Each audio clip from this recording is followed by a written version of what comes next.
What's going on, everybody? I hope everyone's having a fantastic evening, fantastic afternoon, fantastic pre-noon, no matter where you are in the world. I'm Hassan Piker, and this is the HASAN broadcast coming to you live from, I think, maybe sunny. Not entirely certain if it is sunny or not, but very cold. Nihon desu. Minato City, Tokyo. You two were caked up. Well done yesterday. Also, cool sweater. Thank you. Listen, I'm in Nihon desu, all right? Not for much longer, unfortunately. And it makes me very sad to think about. I only got a couple more days out here. This is basically my last day, my last full day out here. But there's some advantages to going back to Los Angeles. One, I get to work out. That's huge. Two, Kaya. I miss Kaya a lot. I miss her a lot. That's my baby. Three, you get to see your favorite podcast co-host? No, that is not a benefit to it. But I guess Austin is back. Austin is back home, and he's writing in the chat. Austin, you missed out one of the craziest, gayest streams that we've ever done. We learned how to twerk yesterday. It was me and MIZKIF.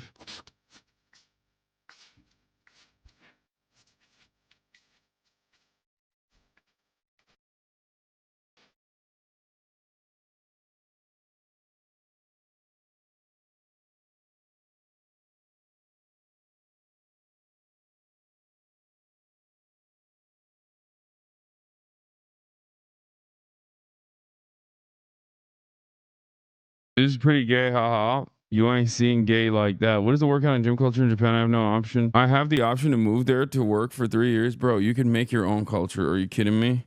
As long as you don't have tattoos, you can go to most gyms, with the exception of, I mean, if you do have tattoos, you can go to the One Piece gym or like a Western focused gym, probably. If you have the option to live in Japan as opposed to whatever kind of boring ass motherfucking place you're living in right now, I would take it. The only thing that's stopping me from living in Japan is the reality that I have to wake up at 4 a.m. every morning. You live in LA and it sucks, but not that much. No, my point is I would live here if I didn't have to wake up at 4 a.m. every morning. The time zones are crazy. You just get used to time zones. No, man.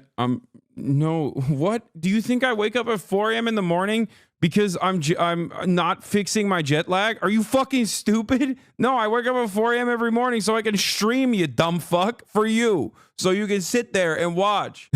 Dumbass. It's been 2 weeks. You really think I just couldn't figure out jet lag? Dude in the chat's like, oh, what do you... you'd probably acclimate, dude, to the fucking, time zone if you live there. It's not a big problem. Oh, you think? You think my body doesn't want to fucking acclimate the Japanese time? There is no time slot in Japan where it makes sense to stream. It just doesn't exist. I would have to stream, I guess, like in the morning. It literally is the opposite world. It's the opposite time frame, chatters. Wait, did people unironically think like I just can't sleep at night and that's why I wake myself up every morning at 4 a.m. to start my stream? Like people just genuinely thought I wanted to fuck my life up in Japan for 2 weeks? That's crazy. There's no way, right? That's just like one dude. I'm getting one guy. There's no way someone is like that. Oh, Jesus Christ. Just stream at the normal time you would stream in the US. What's the problem? Okay, I think people are trying to fuck with me to piss me off, so I yell at them. If my job required me to make VODs, like not live streaming, I could live out here for sure. Here, this is the part of the broadcast where I tell you about my personal news, about what's going on in my life in the world of Hassan Piker, in between the time period where I pressed the stop streaming button and pressed the start streaming button. I didn't even actually get into the personal news stuff, but after I ended the broadcast at the Fruit Cafe and we said bye-bye to Kaho Shibuya, myself, Miz, and Wake went to Harajuku. And I went there because I wanted to get these pants that I saw Christian get from this brand called Not Conventional. And then we went to a vintage store. Dude, I've been thrifting like a crazy person out here. I got this. I think it's like Montclair or some shit. I don't know. It's actually very warm. That's why I got it, because I was cold as fuck. I've just been thrifting a lot out here. I love the sweater, my G, but saying a knit Montclair is thrifty kills me. Yeah. When you get it for $100, it's fucking thrift. What do you want me to say? It's secondhand. Yeah. I'm wearing a secondhand sweater that's probably $1,000 or whatever. Fuck, I don't know. I don't know this brand at all, but I got it for $100 from a secondhand store. That's a great deal on a Montclair knit. W, color me shocked. Yeah, bro, Japan is insane. It's funny because this was apparently something Wake wanted, but It was his first day initially and he didn't understand the conversion rate. And then he showed it to me and I immediately copped it. You need to take Wake shopping.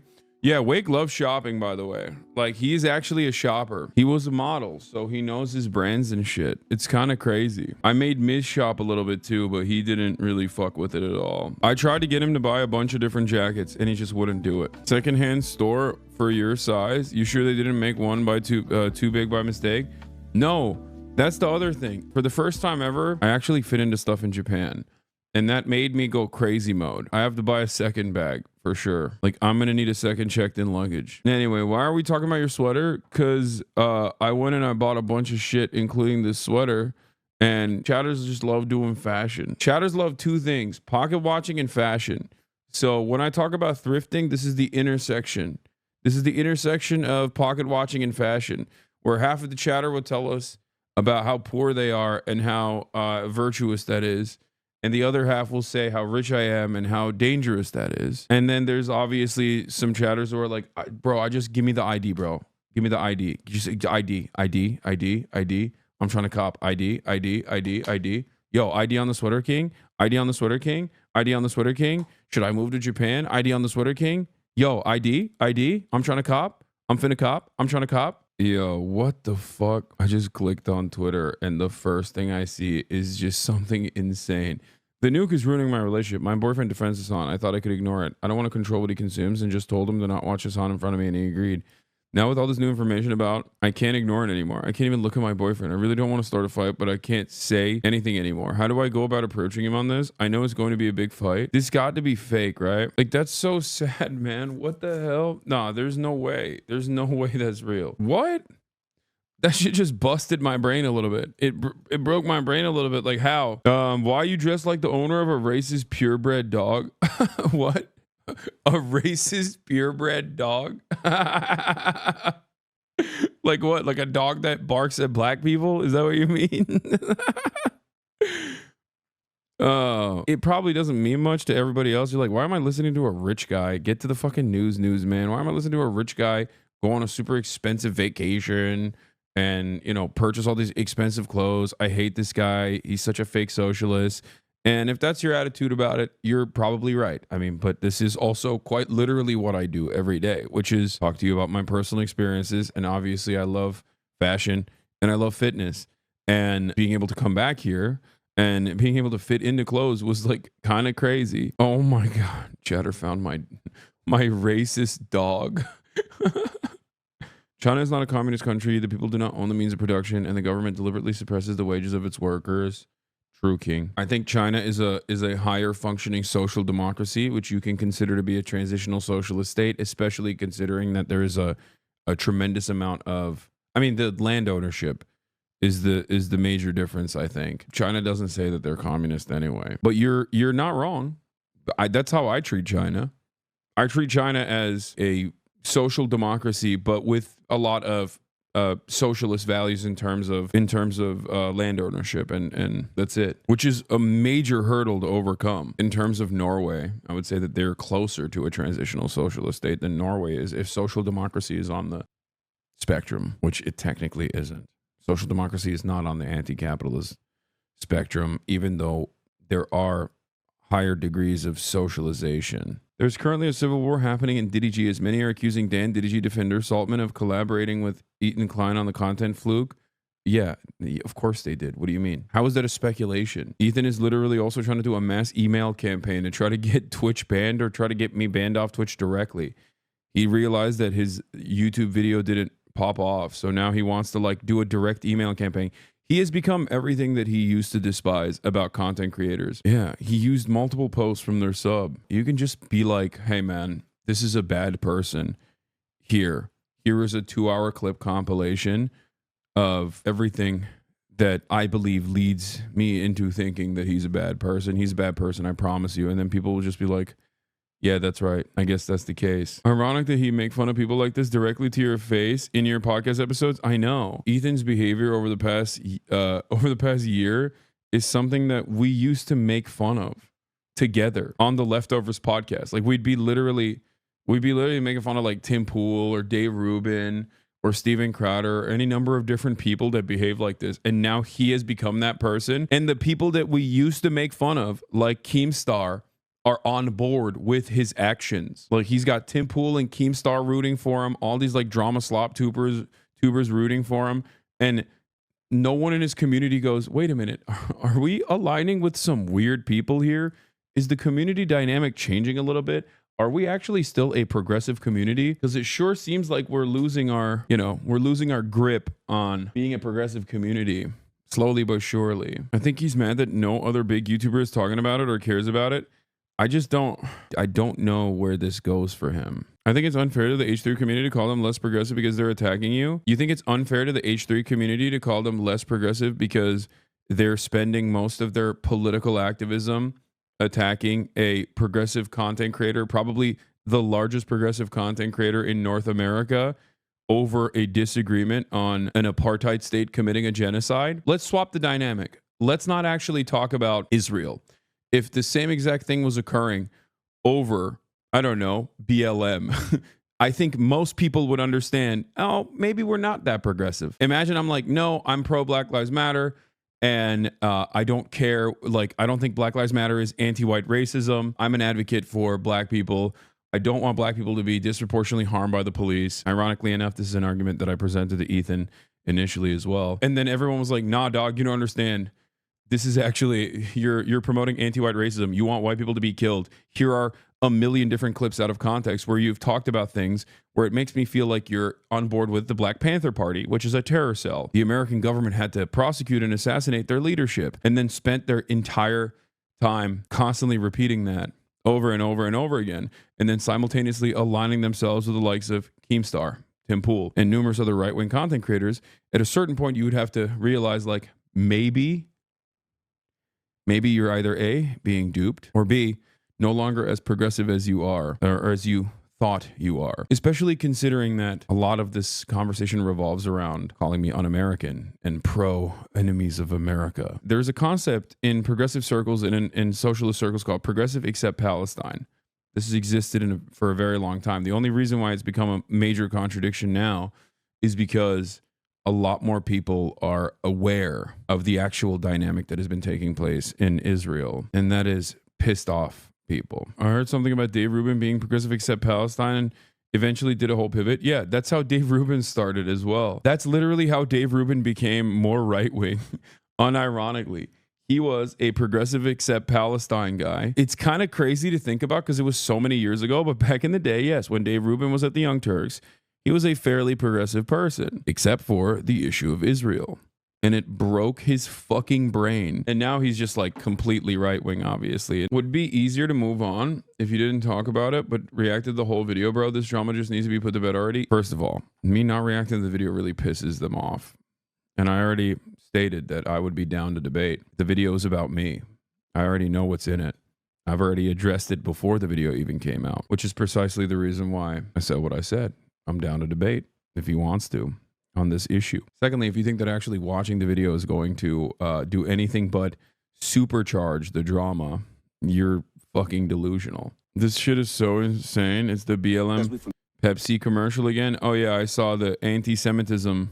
There's a new anti-Semitism ad, I think. I hate you because we're from different neighborhoods. I hate you because you look different. I hate you because I don't understand you. I hate you because people I know hate you.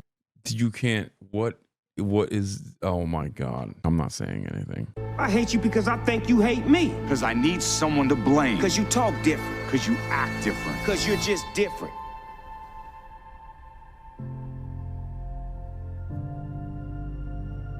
Man, I hate that things are so bad that we have to do a commercial about it. Me too.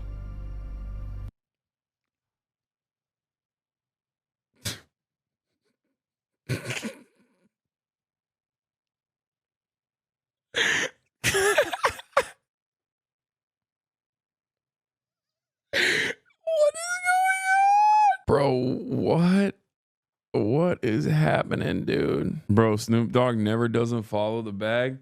Yeah, did you guys see this Snoop Dogg video from like 2016 when he's like calling people who performed for Donald Trump at the inauguration the C word and I don't mean cracker. And then he performed at the Trump inauguration this time. Yeah, he is chasing the bag for sure. It's not right that I hate someone because they kiss their son differently than you. Yeah. Snoop Dogg's like, I hate you because you make out with your son. What? Wait, hold up. He's a son kisser. Tom Brady kissing his son on the lips, demanding more after his son is like very clearly trying to move away. And he's like, nah, get back here. Give me a real kiss in the lips. If I had a dad like that, I'd be kissing it too. What? I'm not going to play it right now. That's how champs are made. Okay. Documentary called Tom versus Time. Playing it. There's a scene showing 5-time Super Bowl winner Tom Brady getting a massage. Then his 11-year-old son comes in the room and asks him if he can check his fantasy football standings. I was wondering if I could check my fantasy team. What do I get? You know, Jack, everything comes at a cost, bud. That was like a peck. The second kiss shared by father and son prompted tweets from viewers using words like very disturbing and uncomfortably long. Americans are so scared of showing love. Bro, I'm sorry. This is one of the craziest things to defend. Dude, I can't believe Miz beat my ass yesterday on the dance floor. And I want to say it's because he cried, but honestly, he really put his whole pussy into it. Like, he deserved the title. You got robbed, to be honest. I was too stiff. I'm too stiff, dude. I'm too tight. I'm too stiff. Dude, also, can we talk about the instructor? I've never seen something like that before. Like, it was mind-boggling. When she told us that she was 38, it blew my mind, dude.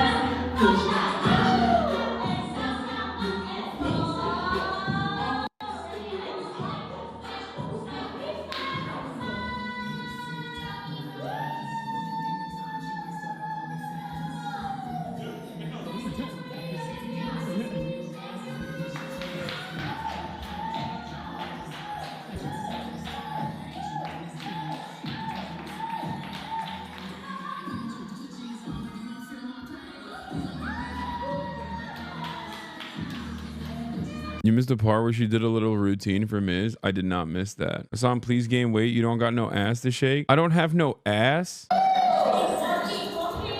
Okay.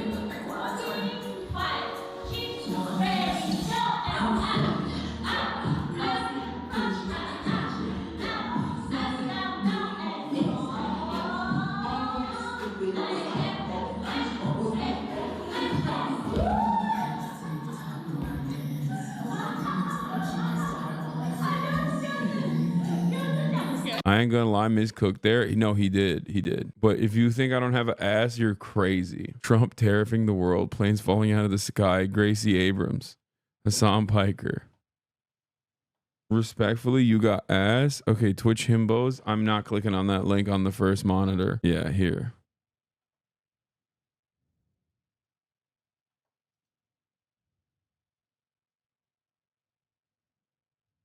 Bro, what are you guys talking about? I don't have ass. Are you insane? Do you not see what's going on here? I have ginormous fucking glutes, man. Are you crazy? Oh, great. More gay shit.